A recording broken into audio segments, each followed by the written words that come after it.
Okay, we are recording and we are doing Grant Cardone's 10X rule. And this is our mastermind for chapters 11 through 14.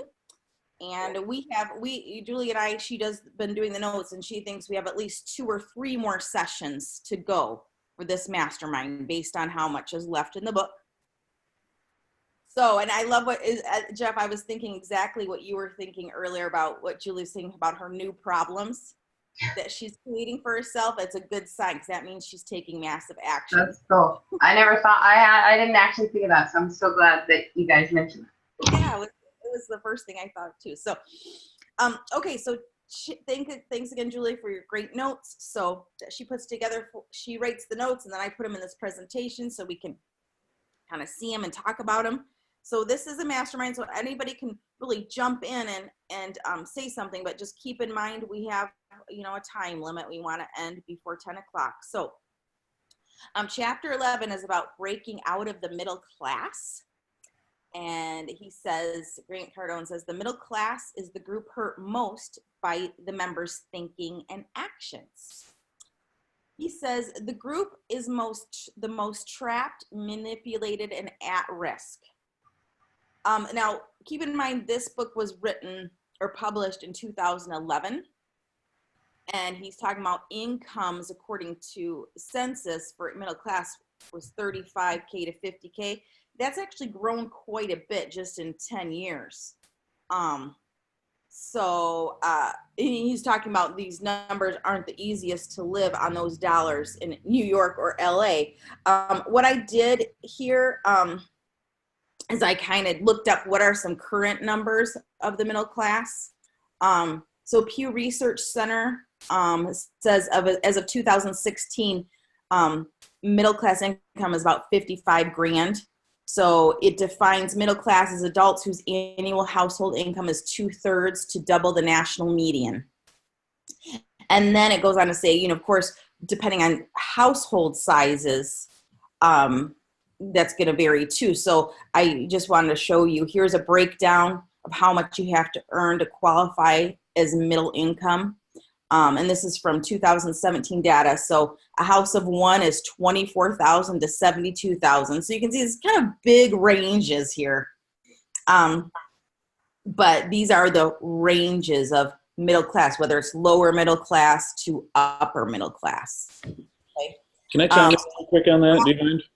Absolutely. I've been seriously contemplating buying into Cardone University for like $99 a month. And I've had my hands on a whole bunch of different printed materials of his lately, some people that I know that, but I've been watching a lot of his little video segments, and he actually talked about this. It seemed like it was quite the old video, if I remember correctly, but talking about his reference to middle class in 10X and a couple other places. Apparently he talks about middle class at length. So you can get trapped sometimes as a side conversation, and I'm not picking on you for this, Sylvia, I'm sorry, but about looking at it in the frame of numbers and income, because it's more about the middle class mindset that he's trying to get you out of, and get you into, again, regardless of your actual wages, into a high earning mindset. Right. As opposed to but as a scare tactic, I think it's pretty great to look at these numbers and say, oh my God, I don't want to. I wanted to bring it up because, he brings it up in the book as what he's talking about, these income levels. Yeah. Since 2008. So I was just trying to show you what current numbers are. Yeah, no. And my point is that if you have a middle class mindset from a business standpoint, these numbers are okay to you. Right. Yeah. And then in Julie's notes, we're going to go on and talk about, how it's just truly a mindset. Yeah. Cool. Anyway, sorry. No, that's good. That's good. So anyway, so this is the numbers of what we consider middle class. And then he also talks about in the book, he talks about that it's the most divided into upper and middle class as far as, they're the most divided. So in the same article that I pulled out, it talks about between 2000 and 2014, kind of what low, the percentage of lower middle class, 29% are in lower middle class, 51% in middle class, and then 20% upper. So, but then he talks about how most people think $1 million is a lot until they have it.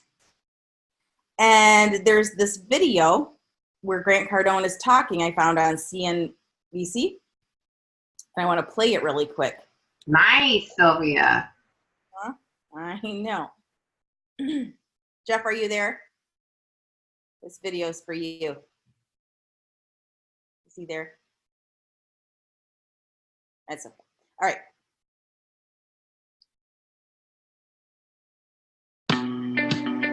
When you get to $1 million, you're like, oh, that's nothing. It wasn't a celebration. It was a realization. That's no money.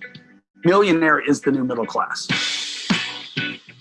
Millionaire status today is the middle class of the 1960s.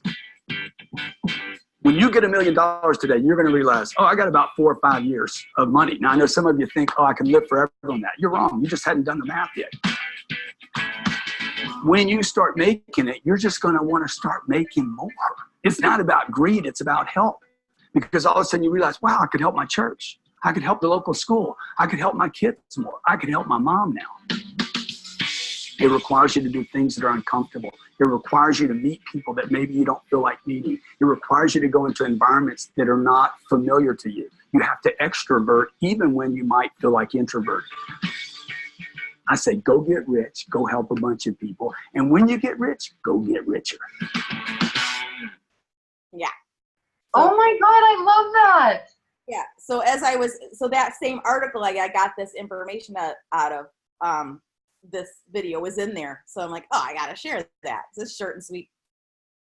So, anyway, it's a really good comparison that what we considered middle class in the 1960s, and I think of Mad Men, and if you're familiar with that show, it's set in 1963. It starts out in he was probably really upper middle class at that time, and but now a million someone who has $1 million, they live the same way. It's like it's interesting. And so really, I mean, what you want to be able to do as a middle class person, you have, when you think about middle class, you really have to have a lot more money to do what you just live that way. But anyway, okay. All right. So going into what Jeff was talking about. So the middle class, a person's decisions, considerations tend to change once they enter a new income bracket. I think that is true. I think about myself. When I started selling cars, I doubled, maybe even tripled my income. And I was like, wow, this is what it's like to be able to pay my bills without worrying. Amazing. I loved it. But so and it is kind of life-changing. Grant Cardone says, members of the middle class go after what's necessary rather than ever going really big.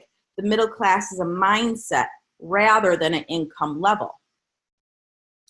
He says, someone who makes $1 million can still have middle class thinking and actions, because middle class is a mentality that creates a trap that will fail you. This is exactly what Jeff was talking about from what he's been looking at. And that he just talks about it's middle, it's normal, it's average. And the middle class, though, is the most suppressed, restricted, confined socioeconomic demographic in the world. And then he goes on to talk about the middle class squeeze, and that middle class income isn't keeping up with inflation. Plus, most of the middle class wealth is known to come from assuming debt and home equity calculations that are more ink than real money, which I found was interesting. And then he goes on to say the wealthiest 5% control $80 trillion of dollars, which is more money that has been created in the history of mankind. Okay, does anybody else want to say anything about middle class stuff? I love this book because I've never really thought of it at all like this, and to really dive down into it. And I've always thought, well, I'm middle class. I mean, so, but I'm not anymore. My location in Michigan is right between two of the bigger, automotive, Lansing and Flint. There's Buick and Oldsmobile and GM all around us, and GM being General Motors, right? Well, my freshman year in high school, my geometry teacher was pushing us to take some advanced classes instead of all the general classes. And he said to us, general math, general English, general science, that means General Motors. And where I stood at that time, I was like, oh, that's awesome. Because, everybody around me had their families worked at GM. They had not only their house, but 2 or 3 nice cars, usually a boat and a place up north. For those that aren't from Michigan, up north is the vacation location. That's where everybody goes up north. Up north is where we go to hang out on the weekends. We go up north. Yeah. So, but I remember thinking how awesome that was. And then it wasn't until probably well after high school that I thought, oh, okay, I get what he was getting at now. Right. And it's exactly this. Yeah. And I totally relate because I'm from Detroit. And so, GM, it's like, oh, wow, if you can get a job at GM, it was like, you got a job with the state, like you're in now, you're going to have benefits and vacations and retirement, but anyway, but that's how we were raised. Like, that's what you want to get something solid and secure and then have this only, but you're stuck right there. Anyway. Okay. Chapter 12. Now I love this part too. Obsession isn't a disease, it's a gift. And I appreciate that because I am somebody who does get obsessed with things. And so it makes me feel better. Like, okay, it's okay that I'm a workaholic. Obsessed is the domination of one's thoughts or feelings by a persistent idea, image, or desire. To create a 10x reality, you have to follow up every action with an obsession to see it through to success. So he goes on to say, be obsessed. If you become obsessed with your idea, your purpose, your goal, you will become equally addicted to the idea of making it work. Obsession at its best is when your career doesn't feel like work, but something you love to do. And then he goes on to say, remember, making a goal too small won't allow you to gather the right feel or take the right action to break through the resistance, the competition, and changing conditions. And we obviously talked about that before. So this idea of being obsessed, what do you guys think? What do you guys think of this? I actually just had this conversation with my family. My daughter's 19, freshman in college. She has a friend that decided college wasn't for her. She already knows she wants to go into real estate. So she's taking the state exam here soon, but she wanted to sit and talk to me about the business or whatever. And, she's young. She still has a couple other jobs still. And I don't know that she'd be able to quit and go full-time real estate right off the bat. Anyway, we're just talking about, I've been in business 15 years. And for that first 7 years, I think I stayed up probably on average till midnight, 1 o'clock in the morning without a whole lot of business, but obsessing about everything about my business. What do I want my business to look like? What are resources are out there that I don't know about? And just a constant obsessing about it. And even while I wasn't making literally any money, just completely, and I feel like in a lot of ways, I obsessed my way into success. Right. And I love that. Trying to explain to this 19-year-old what that means, I don't know. I think I still fall short of the words to describe being obsessed about something, I've always been, I don't know, well, I get it from my dad, I guess, if it can be hereditary, because my mom just worked at Northwest Natural Gas Company as a secretary or whatever you called them back then. She's retired now, but I've always had multiple jobs, always gone. I mean, I've always kind of obsessed about making money and earning money. And my problem was I was always trying to do too many things at once. So I was a jack of all trades and a master of none. So I wasn't ever really making a ton of money. I was just doing a lot of stuff. And then when I this year focused on real estate, I'm imploding right now. It's crazy. And it's all so good. I can't even contain myself. I think I'm at 10xing. We're 10xing. That's awesome. Anybody else have anything to say about being obsessed, Guy or Andrea?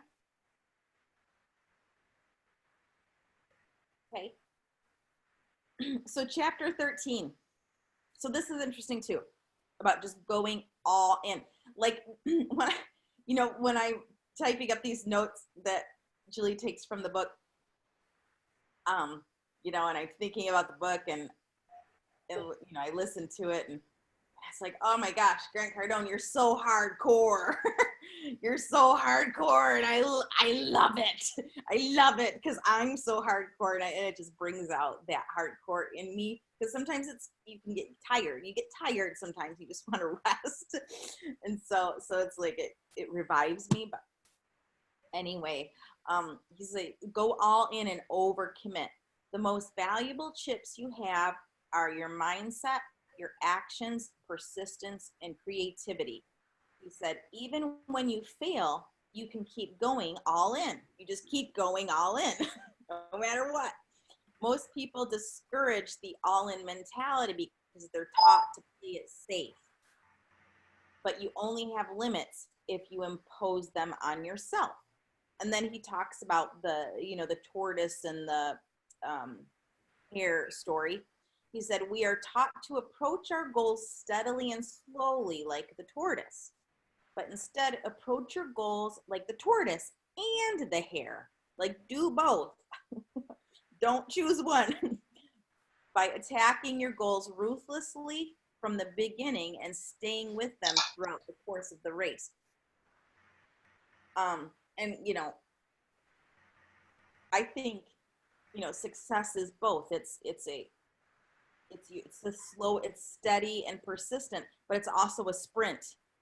It's like you have to be doing both. It's the endurance race and the sprint in one. Like it's that same, you have to have that the persistence, but you have to have that constant sprint mindset. Okay. So he goes on to say more about being all in. There's no failure unless you quit. Keep going after it. Go all in every time. And then he says, what's the worst thing that can happen if you go all in every time? Well, you could lose a client. So what? You have unlimited resources to go all in with the next client. And it's almost when with your lender, if she, whatever, is getting so offended by, you working with other lenders, next. Yeah, right. Sorry. You have everything to gain and nothing to lose. And then he also said, this is interesting too. We were taught to undercommit and over-deliver. This is backwards. Overcommit and over-deliver. We used to say in car sales, we used to say, under promise and over deliver. But Grant Cardone's saying, just commit to everything and deliver everything. Just do it all. Yeah. Do you guys remember when I was sharing with you that I did that listing presentation with the for sale by owner? Yes. Yeah. Well, I found out. So it was my first kind of setback, and it was really great for my mind to think, okay, what just happened here? I reached out to her, no response, and I ended up texting her and seeing if they decided if they had chosen, to use a realtor. She texted me back and apologized not getting back to me, and she said, yeah, we're going to attempt to list it on our own. So, okay. And so in my mind, I'm thinking, it's okay. It's absolutely okay, because what did you get out of this? Okay. Number one, you got that, practice for sale by owners. I learned from that. I do believe I went all in. I mean, I gave her my contractors. I was as positive as I'll get out and everything. And actually, I'm not giving up, because I have a couple more ideas on this one. In that, what do you guys think about for her? She hasn't listed it yet and isn't going to, I don't think, for a couple more weeks. But I told her in my message back to her, I just said, I totally understand. If there's anything I can do for you, let me know. So I ended it with that. And then I actually asked her, when are you listing? She has a couple more things to do. And then what's the price? Because I want to try and help you sell it.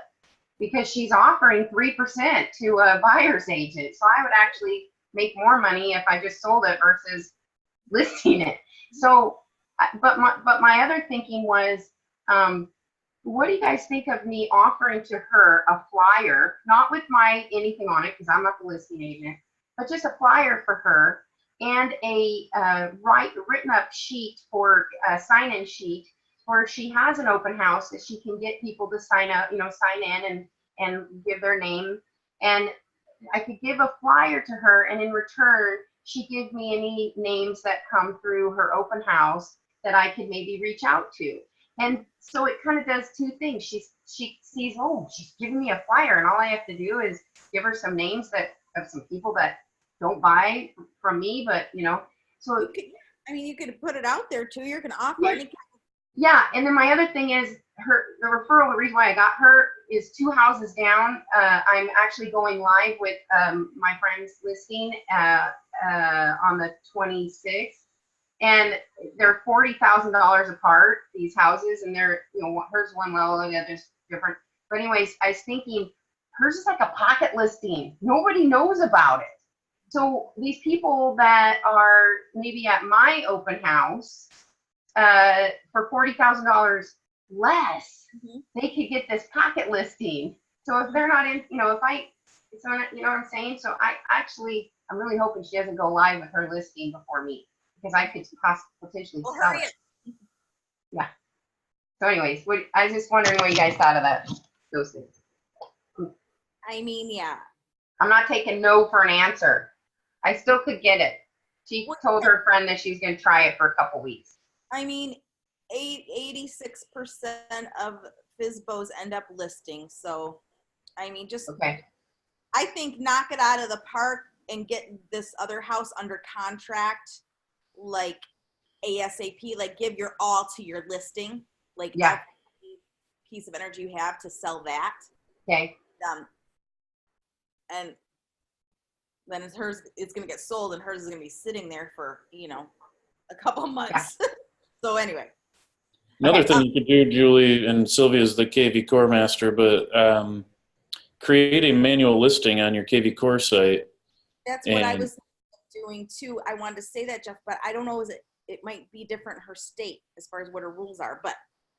Well, and I guess you may want permission from the seller at a minimum to do that, and obviously check it against any other state law. But you could say, look, with your permission, I'll help you market it. And obviously, if you're going to pay a commission, that would benefit me as well. But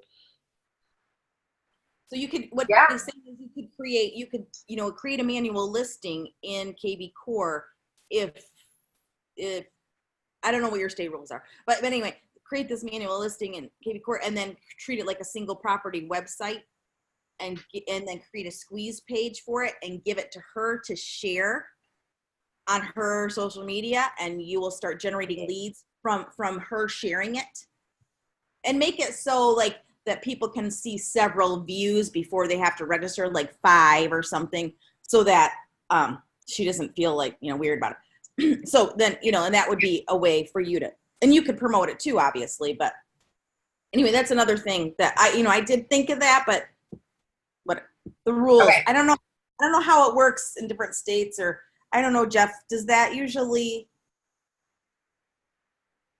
I don't know, I'm getting weird about rules lately, but whatever. No, the rules are getting weird. Okay. I'll look into it. That's really great advice.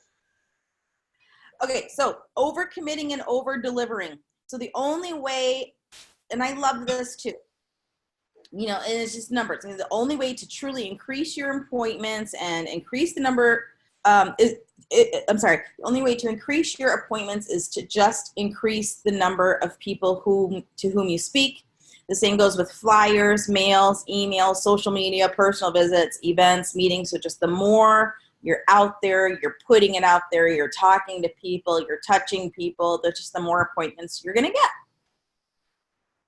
Right? So he says, learn to commit first and then show up. If you're not creating new problems for yourself, Julie, then you're not taking enough action. Yeah. All right. So this is a really interesting chapter too. And we can, when we're finished with this, we can, I got a couple things I'd love to share too, but chapter 14 is expand. And I always, now every time I write, if there's ever an EXP word, I always write it like this. That's cute. Expand, never contract. Contracting is a form of retreating and is a violation of the concept of 10x rule, which demands you continue to act, produce, and create in massive quantities regardless of the situation. And it's kind of interesting because so we had in our board, we had a hackathon. And what that was one day where everybody who registered from our board could come for a day, and we were given a problem, an industry problem, that we would be broken up into teams and tasked to solve this problem. And the way they got this idea was Facebook 8 years ago, their company did this where everybody hunkered down like at the Facebook offices or whatever and like spent the night and like just worked on this for a few days. And that's where they came up with Facebook Live out of that hackathon. The idea of doing Facebook Live 8 years ago. So anyway, so we did it. It was a one-day thing. And the question, the problem was, or the question was, how will we ensure that realtors will remain an integral part of the real estate transaction in the year 2029? So in 10 years from now, just with Zillow and iBuyers and, whatever these things, how will we remain relevant or needed or whatever?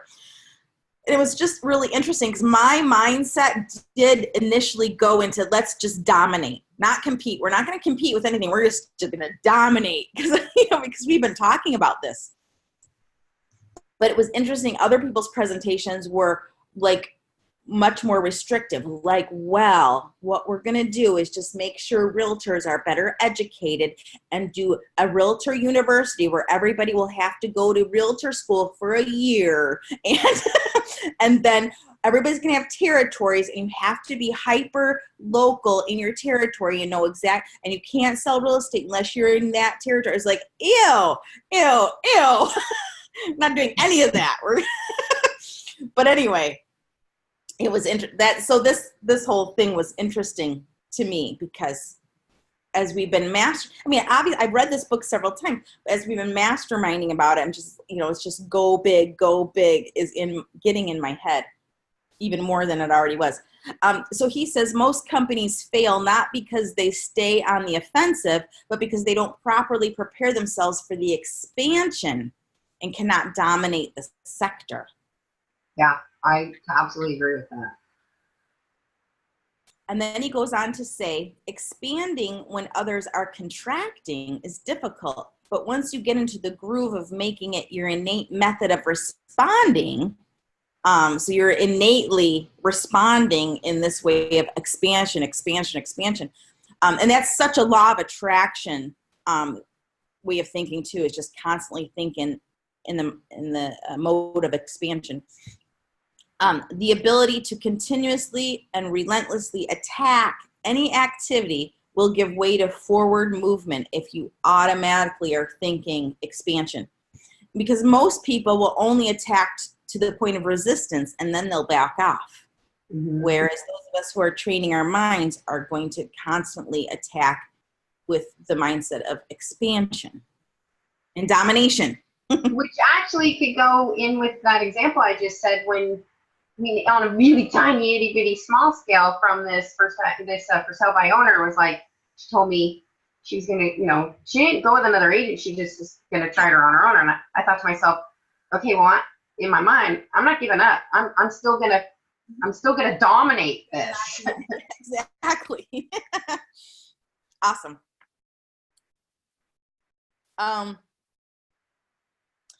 He also, we're almost done here, and then we can kind of talk more about it. I want to talk more about it. He says energy, and I misspelled this, energy. Nice. I guess I can't spell. Energy, creativity, and persistence are our most valuable resources. Fail while moving forward rather than in retreat. Die in expansion rather than in retreat. And it's the idea of going to war. Like you are a warrior going to war. And, I don't know if any of you are like either Avengers fans or Game of Thrones fans, but I am both. And just watched the last episode of Game of Thrones and just saw Endgame as well. And both the last episode of Game of Thrones and the Endgame movie, it was like basically a battle. The entire thing was just this all out, no holds bar, fight for your life battle, in order to like defeat the foe, and it's just, and it was also a lot about collaboration too. Collaboration. Nobody was just on their own. It was like everybody had their part. Everybody was giving it their all, and I loved it. But it made me think about this, like, if you're going to fail or die, I'd rather have it be while I'm giving it my all rather than while I'm in retreat. But anyway. And in the book, Grant talks about other people retreat, and he was giving examples of how he actually took that opportunity. When somebody maybe pulls back on their advertising or something, he actually doubles his out. He takes that unfair advantage. Yeah, so he dominates, which opens up the market to. There's a void there in the market because the competitor is retracting, and he's like going to go, dominate that and capture that piece of the market or whatever. So he gave examples of that, but I was trying to not, cover too much, so we can talk. I'm living out that concept right now. I'm trying to expand in my particular market. I'm in a very, very small market, but listing inventory, I think we are at like a 70-day absorption rate. So it's low for everybody. And, when you look at small brokerages, if you live and die by the listing, they have to retreat right now in order to make sure they pay the necessary bills. I just find myself in a different, frankly, because of the company I'm with, outside, I do have a physical branch office, but I didn't buy this place needing my real estate business to support it, or I wouldn't have bought it, frankly. Right. But so I have a little extra luxury over most local brokerages. I don't have this hanging over my head. And frankly, if it didn't make sense for me to stay here, I just go to my house and I can rent this place. Like I don't have that burden. So I thought, man, why don't I just well, go all out.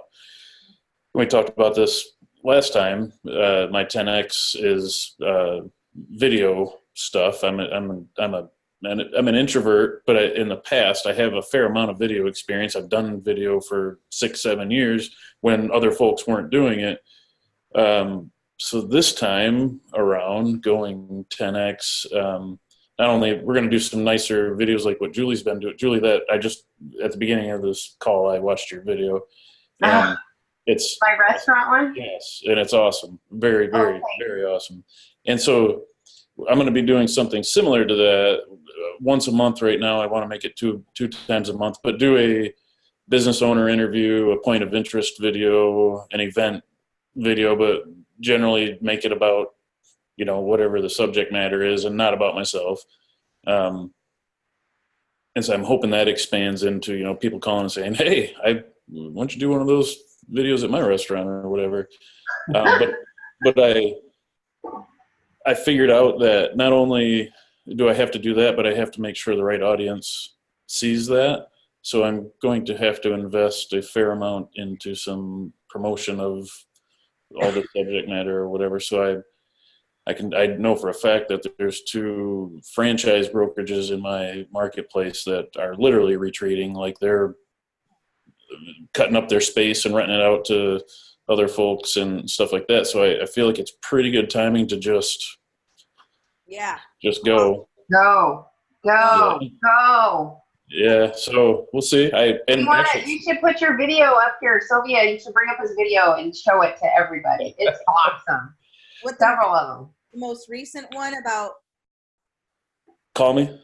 Oh yeah, the calling one. We should show our videos. Mine's only 59 seconds. Okay. I have to tell you a funny story as a result of that. So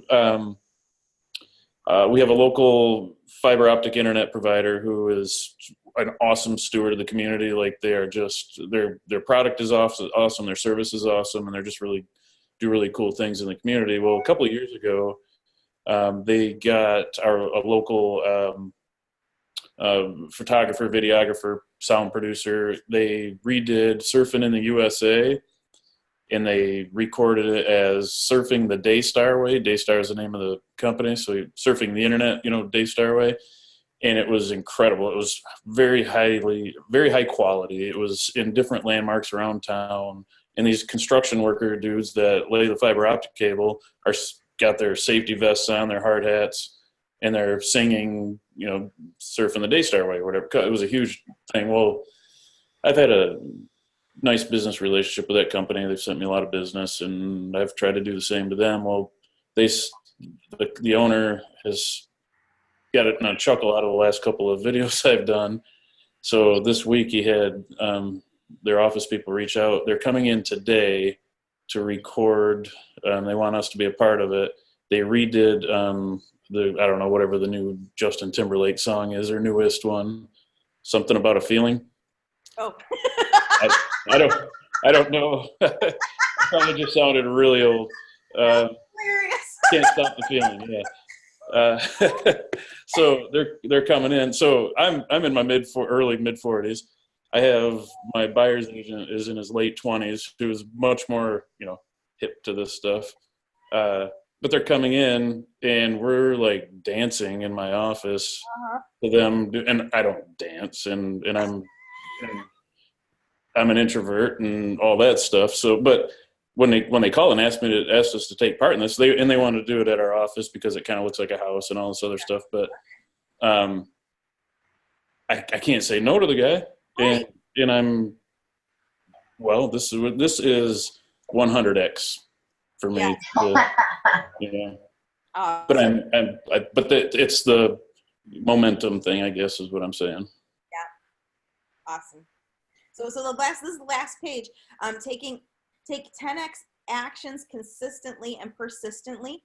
Expand with the goal of dominating by taking massive action, and expand your contacts, influences, connections, and visibility with the goal of creating new problems. So really quick, we can show you guys, I would love to show you guys' videos, but I wanted to show you, remember how I told you last time about our expired idea? Um, remember I told you that last time, or? Yes. Yeah. So we presented it, and it's honestly, it's so interesting because like Rebecca and I are totally all in. We're so excited. Like this is gonna be awesome, you know. And we presented it, and not like most people didn't show up. I mean, people showed up, but most didn't. To hear about it, and then when we said who wants to participate, they were like, they were, and it's just like, what, so here's the gist of it. The gist of it is we want to obtain 30 listings, and we want to secure those basically by the end of May. And so what we're going to do is we're going to identify all the, is aged expired listings that have happened like in the last 2 years, 2 to 3 years even, that have never relisted ever, and never sold with the FSBO or anything else. So we got to cross-reference a lot of stuff.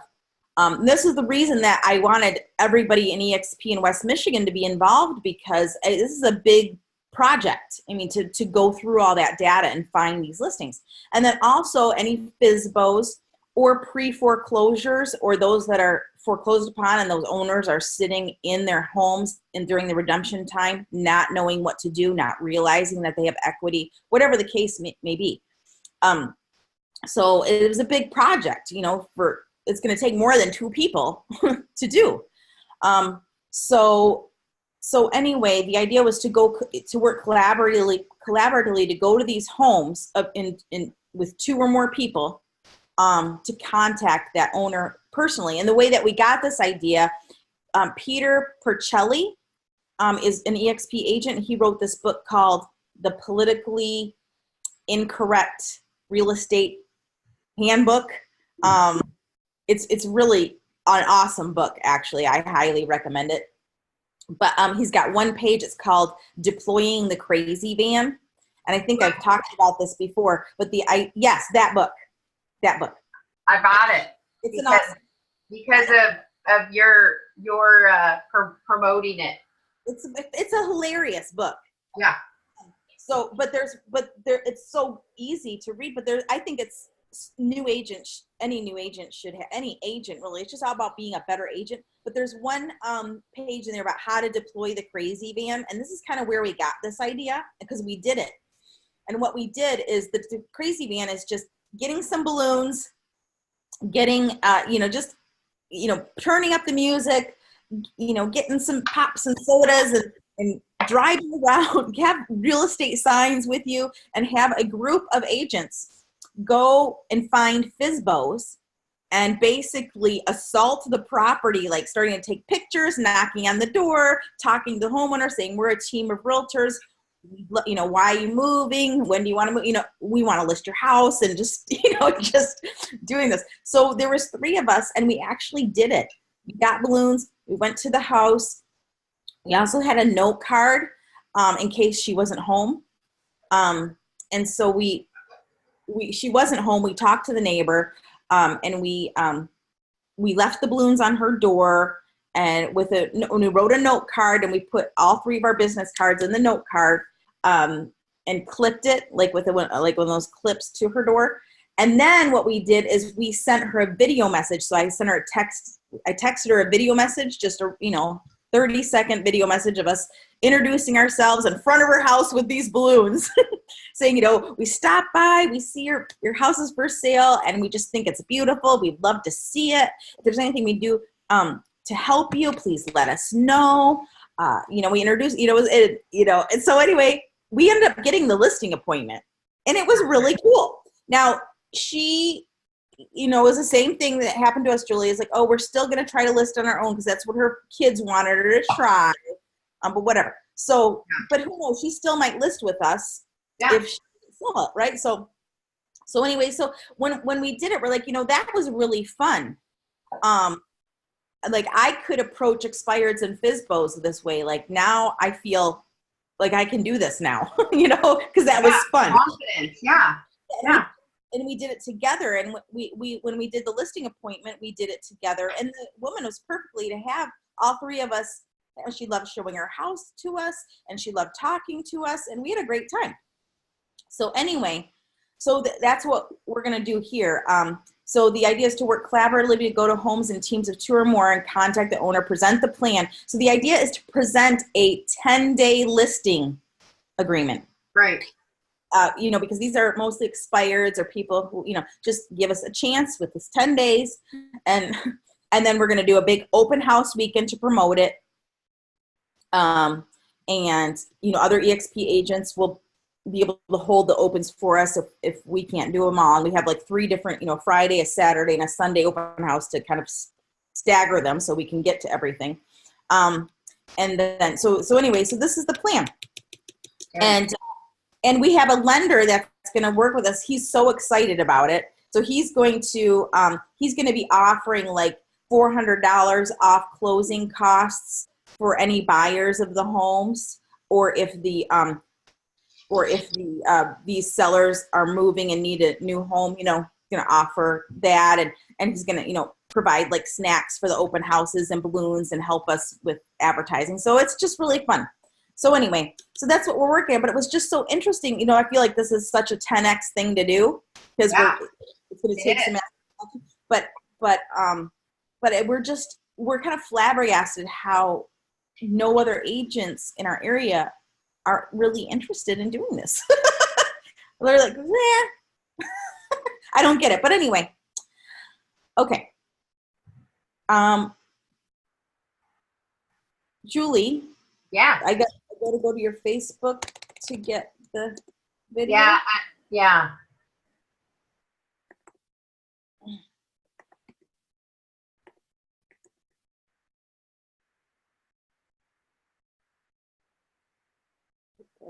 It's hard when I'm zooming and I'm recording. Julie Wright Younger is who was. What? That's me, the first one. Yeah. Right. Yeah. Is it this one? No. It was on your business page, I thought, Julie. Oh yeah. I thought I shared it to my personal page too, but okay. It's my business page, which is really long. Julie Younger Realtor, EXP Realty. Yeah.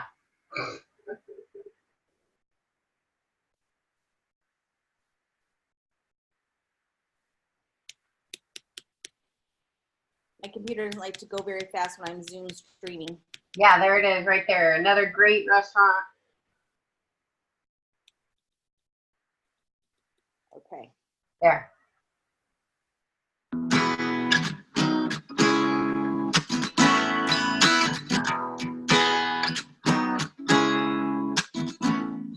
Hi, Jessica here with Cardinal Financial, and I am with Julie Younger with eXp Realty, and we are here at this amazing sushi restaurant here in Lake Oswego, Oregon, called Tada Sushi. It is amazing. You have That was not planned. It's over here on 2nd Street in downtown Lake Oswego. It's brand new. The atmosphere is to die for. It really is. You need to come and check it out. We had the opportunity to sample some of the sushi dishes, and they are amazing. So today our contest is question of the day, which is what is your favorite sushi roll? Yep. So make sure to comment it down below in the comments, and make sure to like like it or love it, and share it to your page for an extra chance to win. Yeah. So good luck, everyone. Good luck. So Julie, are you just using this to collect lead sources? You know what I'm doing it for? Just to get my name out in the community. The only place that I say I'm a realtor is right there at the beginning. This is Julie with eXp Realty. I'm just getting it out to be somebody fun. People will start following me on Facebook as they, start, playing along, and then they'll start seeing my videos with helping, educating people on real estate and all that stuff. So yeah. That's all. So far, and that was our first video that my IT guy friend and I, him and I meet on Wednesday nights at the coffee shop, like I was mentioning, and this is the first one. I just bought the program Luma Fusion, and we're both learning together how to use it. And eventually, I'm hoping he will take over all my videos because I'm, off and running. But we're doing them together to learn. Okay. Right now. That's our first one that we dubbed. Mine's on my personal business page, Jeff McIntyre Realtor. Oh, so this is different. Okay.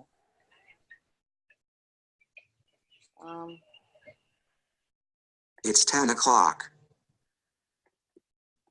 Well, you just be quiet. How do you like that? Yeah. Your videos are so awesome. I can't wait to watch you again. I like the video and the Facebook cover. I got to do this, something like that. If you go down a few posts. Trying. Hang on.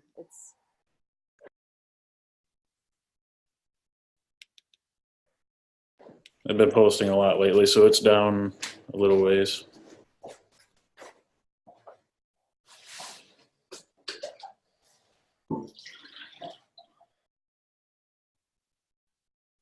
Keep going. Keep going.